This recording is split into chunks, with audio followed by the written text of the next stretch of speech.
শাশুড়ি চায় নগদ টাকা, স্বামী মোটর গাড়ি। নিত্যদিনের যৌতুক জ্বালা সইতে নাহি পারি।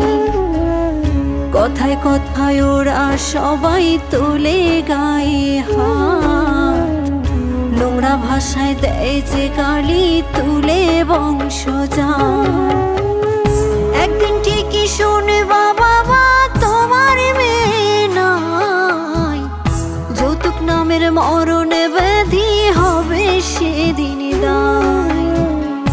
একদিন ঠিকই শুনবা বাবা তোমার মেয়ে নাই, যৌতুক নামের মরণ ব্যাধি হবে সেদিন দায়। বাবা যৌতুক নামের মরণ